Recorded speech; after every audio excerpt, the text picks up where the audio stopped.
कैसा है?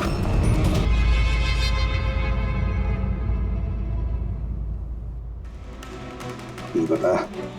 सर, इनका कहना है कि इन्हें कुछ भी याद नहीं। कुछ भी याद नहीं? आशिका, तुम्हें याद आ रहा? तुमने कीर्ति को होश में आने के बाद कुछ बताया था। याद करो। मुझे कुछ याद नहीं आ रहा। याद करने की कोशिश करो। कीर्ति कह रही थी कि बकुल का खून तुमने किया, ऐसा तुमने खुद उसको बताया। कीर्ति इल्जाम लगा रही है मेरे पे। बकुल को मैंने नहीं मारा।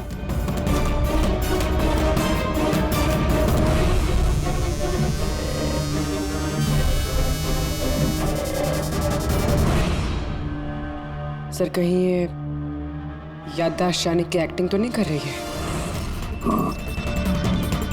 हो सकता है, क्योंकि बकुल यहाँ कमरे में खून से लथपथ पड़ा है और इसके सर पे थोड़ा सा निशान है, बस। बेहोश हुई कैसे? वही तो, इससे सच उगलवाना पड़ेगा। कैसे उगलवाएंगे सर?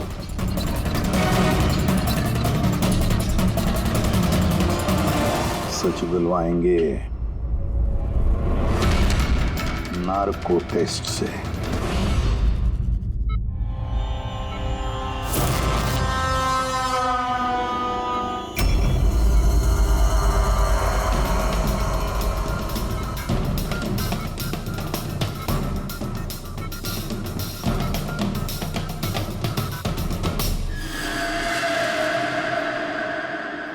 18 अप्रैल की रात को जब आप पार्टी से घर लौटी तो क्या हुआ था?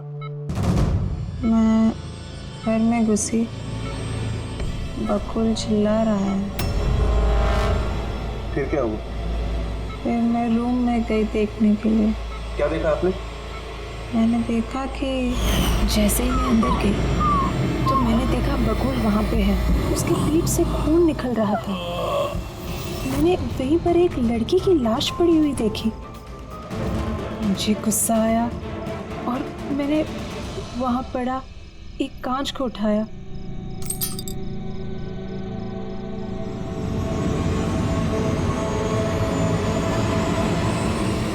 और बकुल को मार दिया। तभी मुझे मेरी गर्दन पे प्रेशर महसूस हुआ। मैं बेहोश होने लगी। बेहोश होने से पहले मैंने दरवाजे पे एक फिगर को देखा जिसने ऑरेंज फ्लोरेसेंट जैकेट पहन रखी थी। आदमी था या औरत थी? आदमी। ओके, फिर क्या किया उसने? वो मेरे पास आ रहा है, शायद मुझे मारना चाहता है। अच्छा आशिका, तुमने वहाँ किसी औरत की लाश को देखा था? हाँ, देखा था। औरत की लाश? वहां पर तो हमें किसी औरत की लाश नहीं मिली। हम तो बकुल के मर्डर की जांच कर रहे हैं। अब ये नया केस कहाँ से आ गया? कौन सी औरत की लाश है? कौन थी वो औरत? मुझे याद नहीं, सब धुंधला दिख रहा है। कि कहीं ये हमें गुमराह तो नहीं कर रही? समझ में नहीं आ रहा है ये किस औरत की बात कर रही है, किस औरत की लाश की बात? आशिका, तुमने बकुल को क्यों मारा? क्यों मारा बकुल को? ठीक ही हुआ कि वो मर गया। वैसे ही जिंदा रहता तो मैं सड़कों पे धक्के खाती।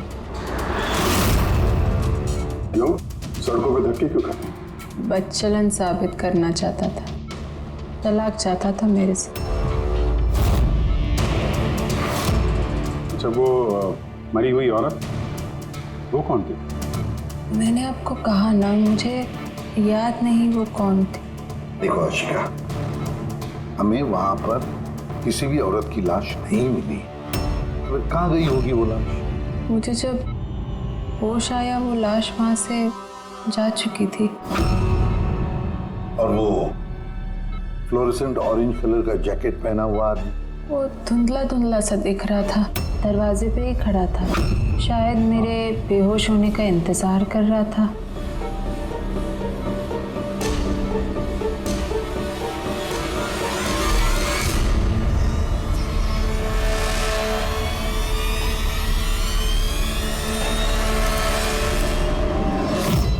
अभी तो आशिका वही बोल रही है जो उसे अच्छा लगता है, मगर टेस्ट में उसने सब कुछ सच सच बोला है।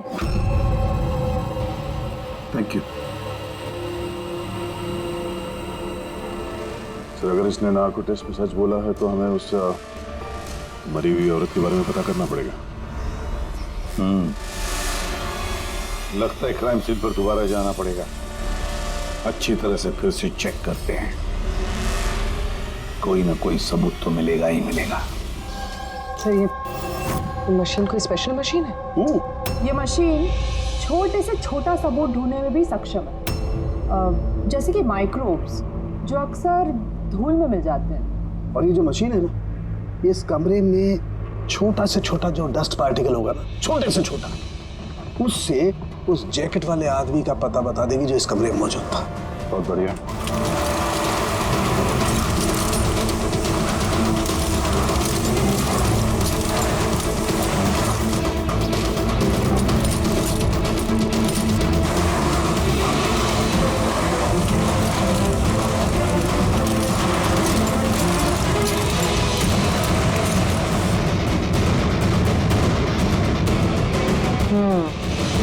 ये देखिए,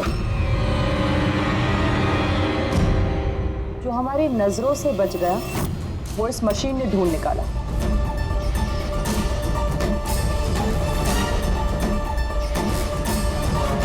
ये तो कोई नाखून लगता है।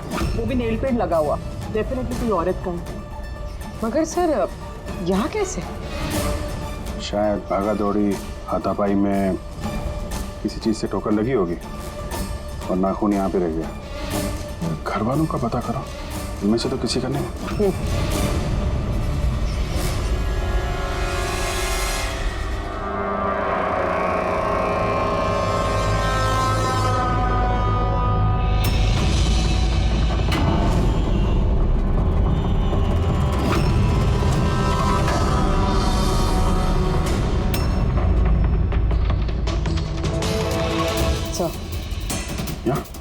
पर घर में तो किसी का भी नहीं है। शायद उस औरत का होगा जिसकी लाश आशिका ने देखी थी। लगता तो ऐसा ही है।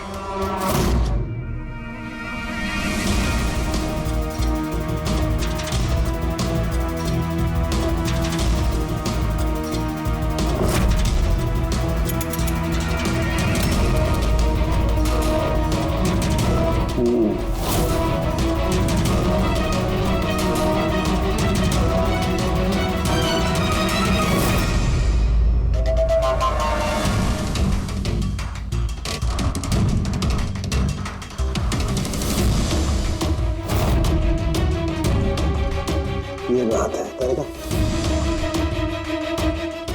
राइट। क्या पता चला इस नाखून का किसका है ये?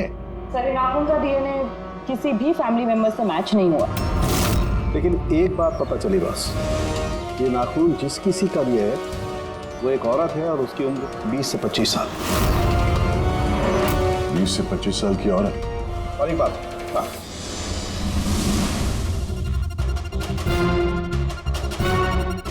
ये जो बारीक बारीक सफेद सफेद कण देख रहे हो ना, ये high percentage of high and है।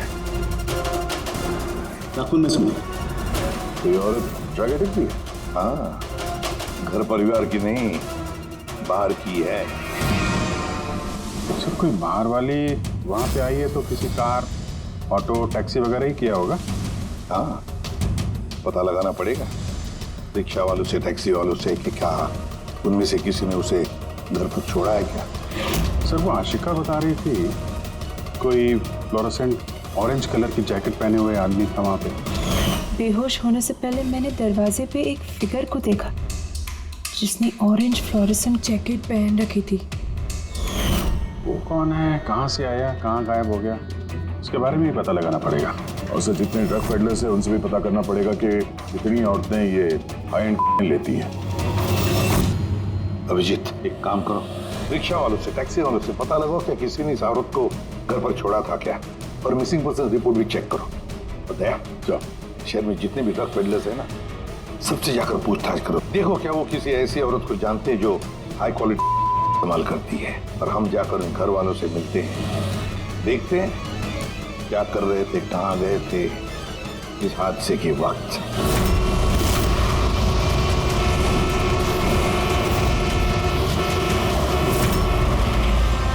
तुम्हारी एसोसिएशन से पता चला है कि 10 तारीख को यानी परसों रात में तुमने शांति निवास बंगलों में किसी लड़की को छोड़ा था। हाँ सर, छोड़ा था। कितने बजे की बात है? सर लगभग 1 बजे की बात है, उसी बंगलों में। सर बहुत नशे में थी वो और बार बार अपने हस्बैंड को गाली दे रही थी। अच्छा जी सर।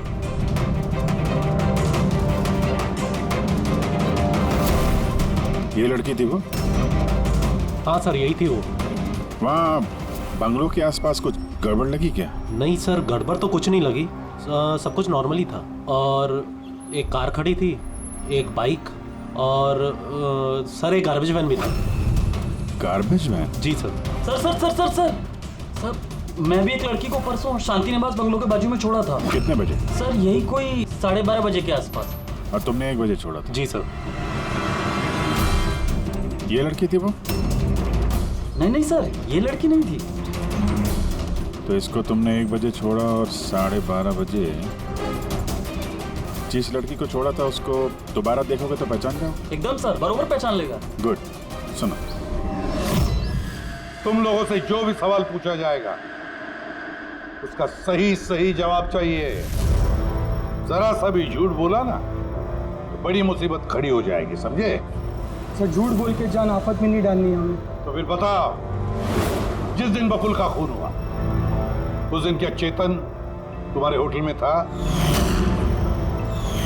जी सर, वो होटल में थे और उन्होंने सारा समय क्लाइंट के साथ बिताया। उन्होंने क्लाइंट के साथ डिनर भी किया। अच्छा, तो ठीक है, क्लाइंट के सारे डिटेल्स चाहिए हमें, और उस दिन का सीसीटीवी फुटेज भी।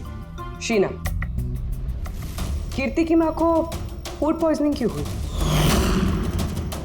खाने में क्या मिलाया था? मैंने तो कुछ भी नहीं मिलाया था। आंटी जी तो बाहर गई हुई थी। जब वो वापस लौट के आई उनकी तबीयत खराब थी। सर नितिन और सिया दोनों सारा दिन शादी में ही थे। पूछे भी नहीं बता रहे। रट्टा मार के आए हो क्या? नहीं मैम, जो सच्चाई है वही बता रहा हूँ। 11 बजे फंक्शन बंद करा दिया था हमने। इसके बाद में नितिन और सिया वो लोग कहाँ गए? फिर वो दोनों अपने रूम में चले गए सर।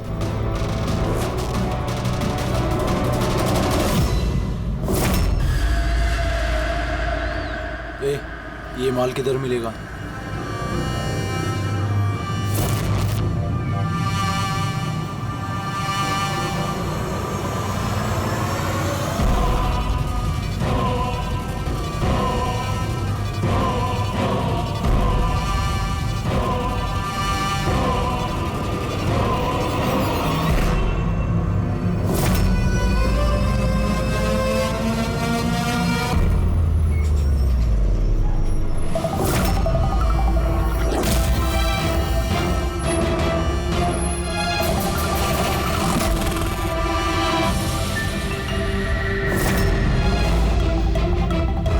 माल चाहिए। मिलेगा।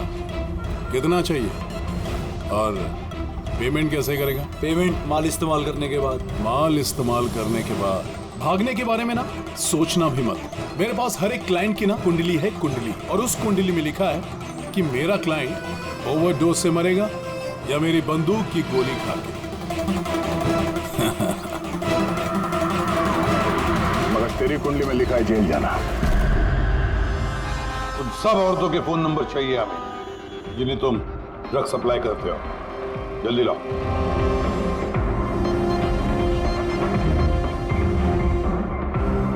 पूर्वी, देखो जरा कॉल करके देखो इन सारे नंबर्स पर।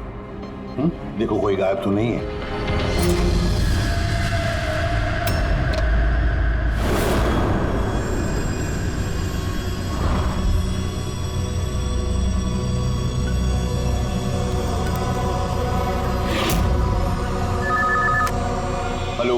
मैं सोनारिका से बात कर सकती हूँ?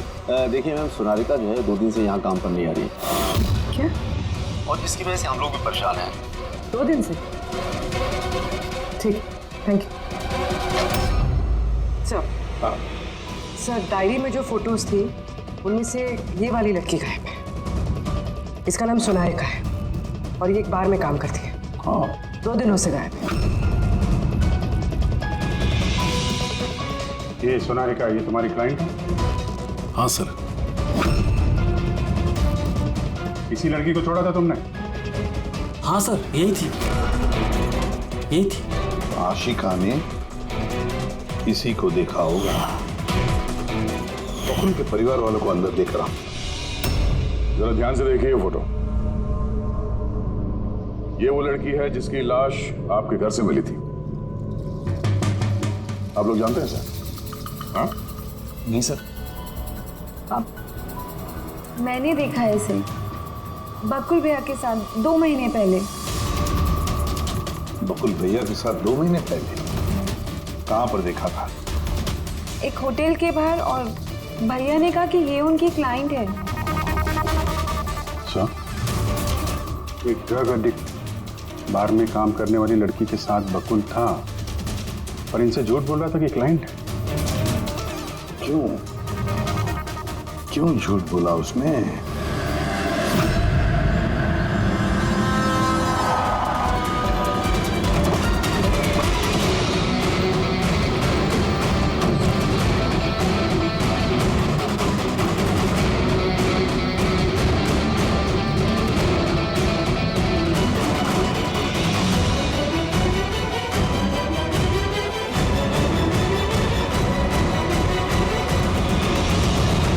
ये सोनालिका यहीं पे काम करती थी ना? जी हाँ, यहीं काम करती है। आप लोग कौन? सीआईडी। सोनालिका का खून हो गया। क्या? इसीलिए वो 2 रात से यहाँ काम पर नहीं आ रही है। हाँ, मगर हमें उसकी लाश नहीं मिली है। और इसके साथ साथ ये बकुल नाम का आदमी है, इसका भी खून हुआ। हम ये जानना चाहते हैं कि सोनालिका का इस बकुल के साथ क्या संबंध है? संबंध के बारे में तो नहीं पता, लेकिन हाँ, ये आदमी कभी कभी हमारे बारे में सोनालिका को लेने आता था। फिलहाल आपको इसके बारे में ज्यादा जानकारी तेजी ही दे सकती है साहब। ये तेजी कौन है? सर, ये है तेजी। तेजी, सोनालिका तुम्हारी दोस्त थी। ये बताओ कि इस आदमी के साथ सोनालिका का क्या संबंध है? सर, सोनालिका का बकुल के साथ अफेयर चल रहा था। बकुल उसके सारे रईसों वाले खर्चे उठाता था, पर उसको हमेशा बकुल से कुछ ना कुछ शिकायतें रहती थी। कैसी शिकायत रहती थी? वो कहती थी कि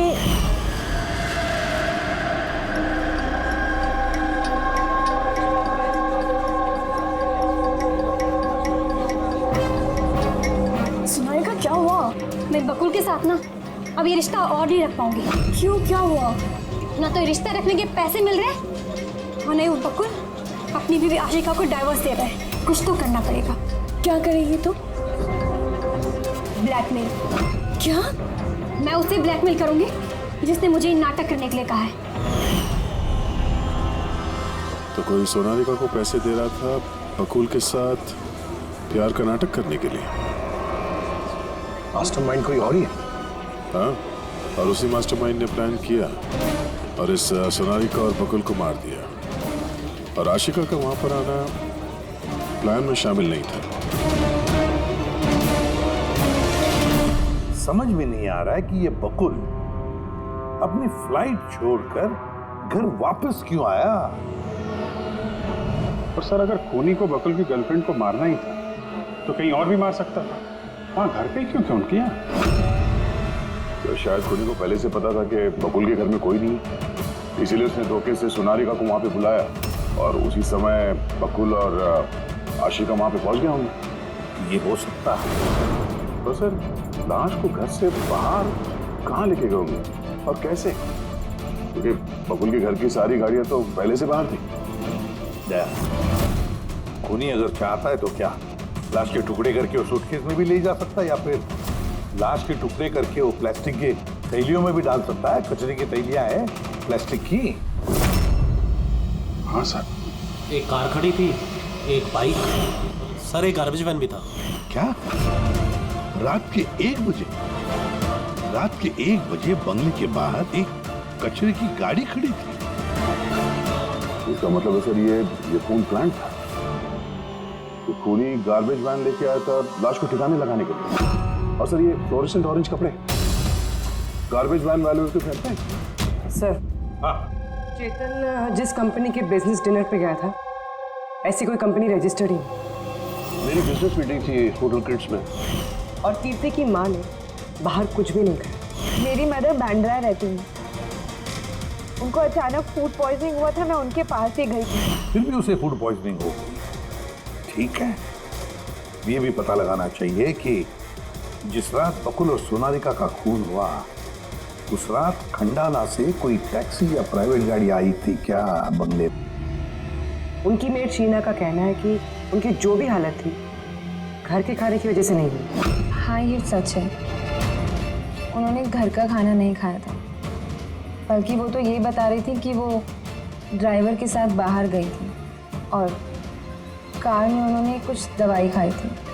दवाई खाई? हाँ, हमारे ड्राइवर अमन का भी यही कहना है। तुम्हारा ड्राइवर अमन का?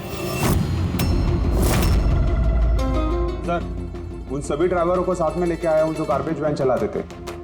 हमें एक गार्बेज वैन के बारे में पता चला है जो आधी रात को सड़क के बीचों बीच खड़ी थी, जिसमें लाश डाल के ले जाया गया।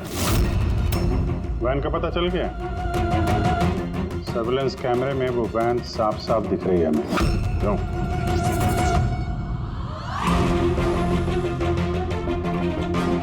तुम हो ना उस वैन के ड्राइवर? नहीं सर, मुझे कुछ नहीं पता। मेरा भाई लेकर गया था सर उस वैन को। अब वो उसे कहाँ लेकर गया था और क्यों लेकर गया था मुझे कुछ नहीं बताया सर उसने। कौन लगा उसका? जी सर।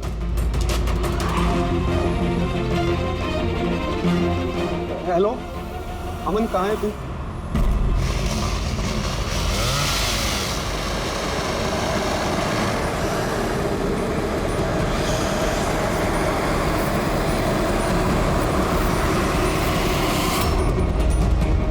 क्या भाई, कैसा है?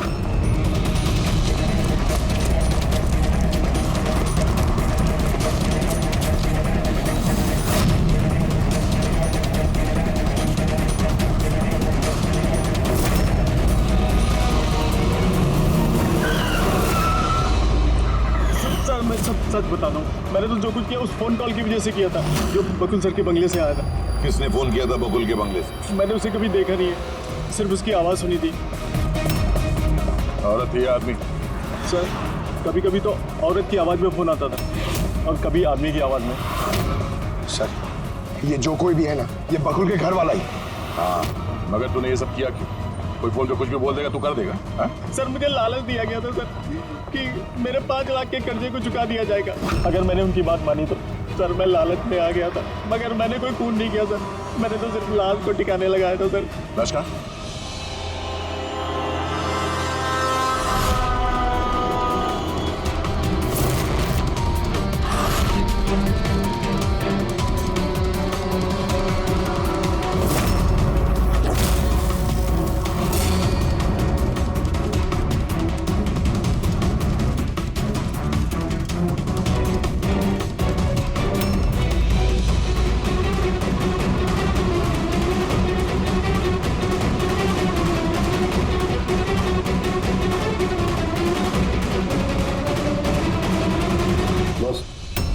इस लड़की का गला घोटा गया है, शायद इसी से इसकी मौत हुई है। तो इसीलिए सोनालिका के खून का कोई भी निशान नहीं था क्राइम सीन पर।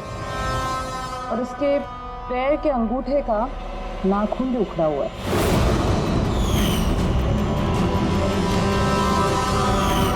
और सर ये क्या है, ये पीला पीला पार्टिकल? यही तो इस केस की सबसे अहम कड़ी है। चलिए खड़े हो जाइए सर, उठिए।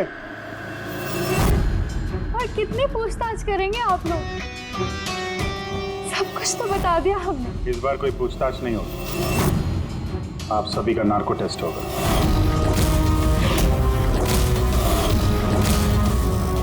नार्को टेस्ट क्यों पर? क्योंकि आप में से कोई है जो सच नहीं बोल रहा।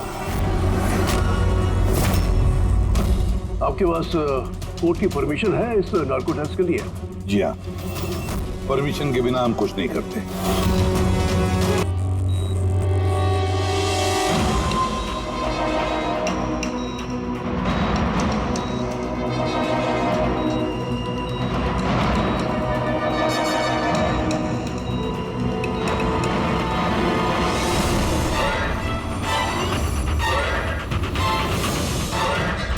नींद आ रही है? जो मैं आपको बोलूंगी उसका सही सही उत्तर दीजिएगा, ठीक है? सोनारिका को जानती हो? हाँ बकुल का अफेयर था सोनारिका के साथ, ये भी जानती है आप? हाँ, मुझे दोनों पे शक था। क्या आशिका ने सोनारिका का खून किया है? आशिका जानते नहीं थे सोनारिका को, तो खून कैसे करेगी? अभी आपको नींद आ रही है? हाँ। सोनारिका को जानते हो? नहीं। बकुल का अफेयर था सोनारिका से, ये जानते होंगे आप? नहीं। क्या आशिका ने सोनारिका का खून किया है?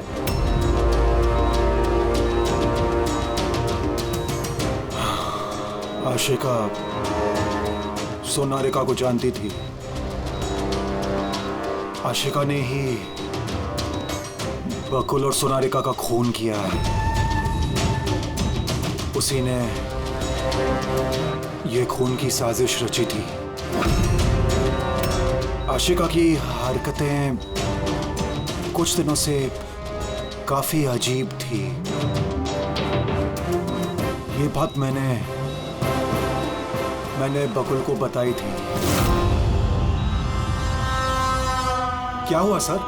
हुआ कुछ नहीं नितिन, सिर्फ इतना बताना था कि ट्रुथ सीरम के असर से इंसान सिर्फ उतना ही बताता है जितना उसे पूछा जाता है, ज्यादा कुछ नहीं बताता। अब बात यह है कि इंसान का दिमाग अपना मेमोरी शेयर करता है पर ओपिनियन नहीं देता, जैसे तुमने अभी दिया। अब सारी असलियत फटाफट बता दे, वरना असली वाला सीरम देना पड़ेगा तुझे। असली ट्रूथ सीरम मतलब ये कि हमने जो सीरम दिया था वो ट्रूथ सीरम नहीं था, ग्लूकोज का इंजेक्शन था। What? शक तो हमें तुम पे पहले से ही था, लेकिन सारी सच्चाई तुम्हारे मुंह से सुनना चाहते थे। नितिन, सब कुछ तुमने बड़ी सफाई से, बड़ी चालाकी से किया था, लेकिन सोनारिका के चेहरे पर जो हल्दी लगी थी ना, उसने तुम्हें पकड़वा दिया। वही हल्दी जो शादी के वक्त तुम्हारे हाथ में लगी थी। ये पीला पीला पार्टिकल दरअसल हल्दी है, और इस हल्दी में आटा और तेल भी मिला हुआ। आटा, तेल, हल्दी। चेहरे पे हल्दी नहीं है, सिर्फ यहाँ कदम के पास। कहाँ से आई होगी ये हल्दी? सिया बता रही थी कि वो लोग खंडाला गए थे शादी के लिए, और वहां पे हल्दी के रस्म में शामिल भी हुए थे वो लोग। बकुल 500 करोड़ का एम्पायर चला रहा था, वो एम्पायर जो मैंने सेटअप किया था, लेकिन वो मुझे ही उस एम्पायर से बेदखल करने की फिराक में था। तो फिर उससे बात करते थे, उससे समझाते थे। बात करने की कोशिश की थी सर, कई बार कोशिश की थी, लेकिन वो सुनता तब ना। भाई था वो मेरा, मैं नहीं मारना चाहता था उसे, लेकिन वो पूरा एम्पायर अपने नाम पे करवाना चाहता था। इसीलिए फिर मैंने भी एक प्लान बनाया। क्या प्लान बनाया? बकुल और आशिका के आए दिन झगड़े होते रहते थे। वो आशिका को छोड़ना चाहता था।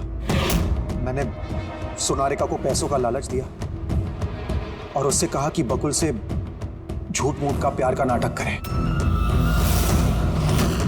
और एक दिन आगे जाके उससे शादी भी करे। दरअसल मैं सोनारिका के जरिए अपना एम्पायर हासिल करना चाहता था। मगर उसे क्यों मान दिया?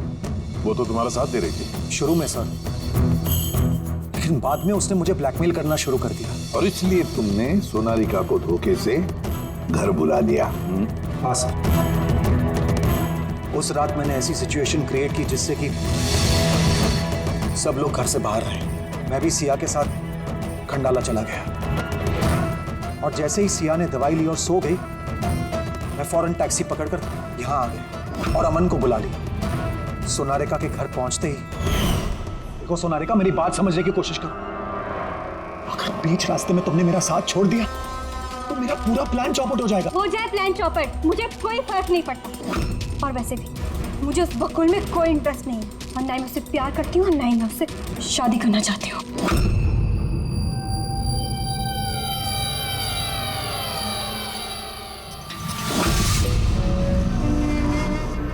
देखो, अगर तुमने मेरा साथ नहीं दिया तो बहुत पछताओगी, बता रहा हूं मैं। धमकी दे रहे हो तुम मुझे? धमकी दे रहे हो तुम मुझे? हाँ? ऐसा ही समझ लो।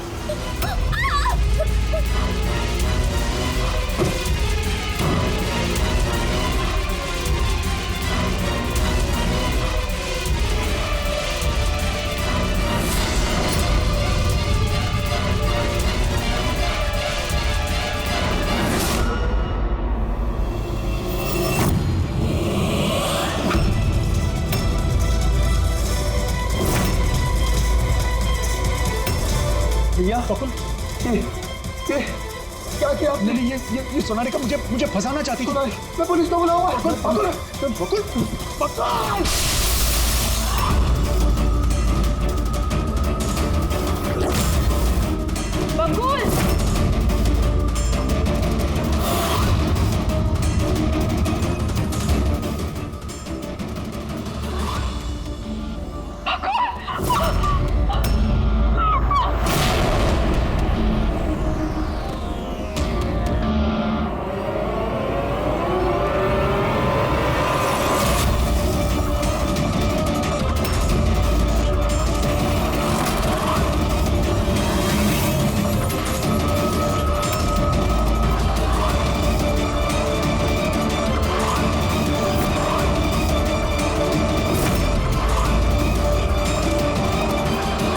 मैंने अमन को फोन पे पहले ही बता दिया था सोनारिका की लाश को ठिकाने लगाने के लिए। उसने बिल्कुल वैसा ही किया। पैसों की लालच ने तुम्हें इतना अंधा बना दिया कि तुम अपना सगा रिश्ता भी भूल गए, अपने भाई की जान ले ली, और तो और अपने साथी सोनारिका को भी मार डाला। कानून तुम्हें कभी माफ नहीं करेगा, कड़ी से कड़ी सजा होगी, शायद फांसी।